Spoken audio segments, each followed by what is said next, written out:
Hi, everybody. You can see how we all feel so passionate about the anti-Semitism that we see spreading across our colleges and universities, and I'll add my voice to that. But the reasons, or one of the reasons, that this is so egregious is this violates one of the greatest acts that was ever passed in our nation's history, and that's the Civil Rights Act. Title VI of the Civil Rights Act says that it prohibits discrimination based on race, color, or national origin. And these colleges and universities are allowing these protesters to break the law, and their faculty in some cases. And so the answer that you've heard several of my colleagues express, and that I join with them on, is if you're going to break the law and violate Title VI of the Civil Rights Act, you're going to have your federal funds removed. Think of the research dollars that go into some of these universities. Think of the federal student aid that goes into these universities. Think of the buildings that were built with federal funds and are being built with federal funds in these universities that are letting violations, civil rights violations, and endangering the lives of Jewish students and other students on their campuses.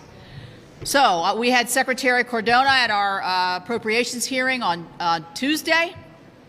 Ask for his solution. His solution is we're doing investigations. We have 150 investigations. How long is that going to take? What's the end of that? I said, do you have somebody on the campus at Columbia University that's overseeing this, that's watching what's going on? No, no. So the Biden administration doesn't even have anybody there to actually record and watch and see the civil rights violations that are occurring firsthand. That shows you the lackadaisical attitude they're having towards this. And if I had a student there, no matter what religion or race my student was, I would be afraid for their safety, and not to even mention the completion of their education. So I think we need to deal with this in the harshest terms, and that's certainly the message that I conveyed to the Secretary. Last week, while we were gone, this administration continued the war on coal with 4 extremely egregious regulations that came out, one of which will extinguish every single coal-fired power plant, no matter how much life is left in that plant. Many of them are older plants. It also will make it nearly impossible to build a new natural gas-powered power plant.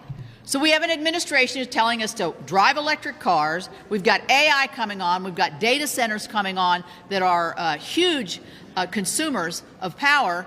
And this administration is saying, but you can't have baseload power that provides 30–40% of your power if you combine both of those.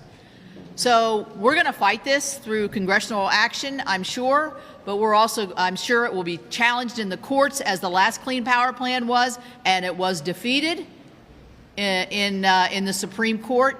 This administration continues to overregulate, and last week was an example of their environmental extremism, again, coming after the hardworking men and women in my state and across this country.